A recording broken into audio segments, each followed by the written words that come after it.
हरियाणा ग्रामीण चौकीदार सभा के द्वारा चरखी दादरी के लघु सचिवालय के बाहर 2 दिवसीय धरना प्रदर्शन अपनी मांगों को लेकर किया गया। ग्रामीण चौकीदारों के द्वारा सरकार विरोधी नारे लगाए गए, तो वहीं 2 दिन तक चले धरने के दौरान ग्रामीण चौकीदारों के द्वारा उन्हें पक्के किए जाने की मांग भी उठाई गई।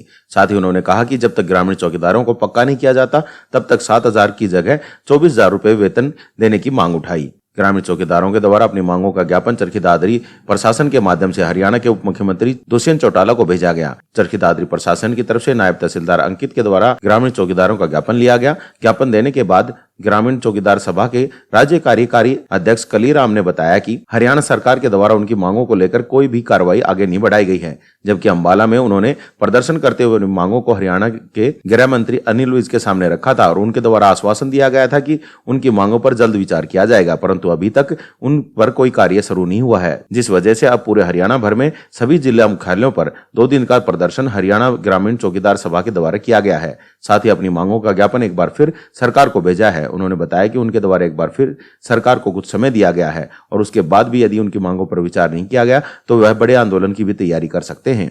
आज ये दादरी के अंदर जिला मुख्यालय पर जो प्रोटेस्ट चल रहा है, ये कल से हमने शुरू किया था और राज्य कार्यकारिणी में हमें निर्णय लिया था कि सरकार ने हमारी मांगों को लागू नहीं किया और ना हमारी बात को सरकार सुन रही, इसलिए हम 2 दिवसीय धरना रखेंगे और पूरे प्रदेश में जिला मुख्यालयों पर धरना देते हुए उपायुक्त महोदय की मार्फत सरकार को ज्ञापन भेजेंगे। और हमारे ज्ञापन देने का मुख्य मुद्दा यही है कि सरकार से हमने 18 सितंबर को रैली करते हुए प्रदर्शन करते हुए अम्बाड़ा के अंदर अनिल विज गृह मंत्री से वार्तालाप हमने की थी, प्रतिनिधिमंडल से बातचीत हुई थी।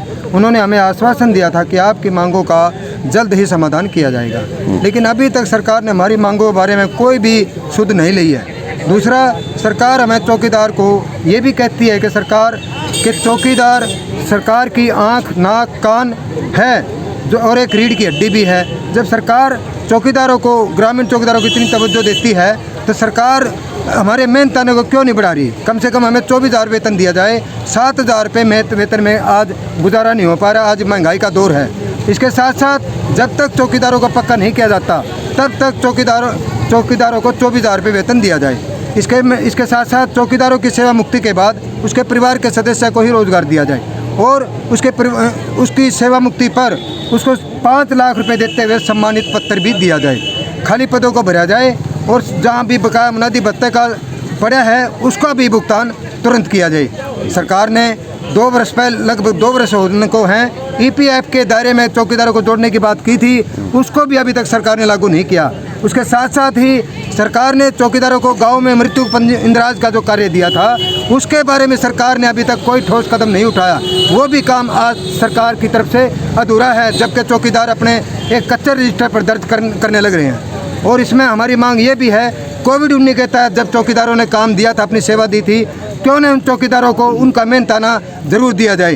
कोविड-19 की लहर अब भी किसी टाइम भी आ सकती है, उसके तहत सरकार की का कार्य बनता है कि इनको भी जो भी सुविधा है वो सुविधा प्रदान की जाए। कोविड-19 के तहत जो जहाँ चौकीदार की कोई मृत्यु हुई है उस चौकीदार के परिवार को 20 लाख रुपए दिया जाए और कोविड-19 के तहत ही जो भी प्रक्रिया चल रही है उसमें चौकीदारों की अभी तक कोविड-19 लगातार लगभग 1.5 साल तो 2 साल का जो सर्कल है उसमें पूरी तरह से भागीदारी रही है। अब सरकार ने हमारी मांगों को या समस्या को हल करने का भी जल्द कदम नहीं उठाया, तो हमारी राज्य कमेटी की मीटिंग होगी, उसके अंदर हम जल्द ही आगामी बड़े आंदोलन की प्रक्रिया को बनाते हुए, रणनीति को बनाते हुए सिरसा के लिए दुष्यंत चौटाला डिप्टी स्पीकर के निवास स्थान पर जाने पर कूच करने पर मजबूर होंगे।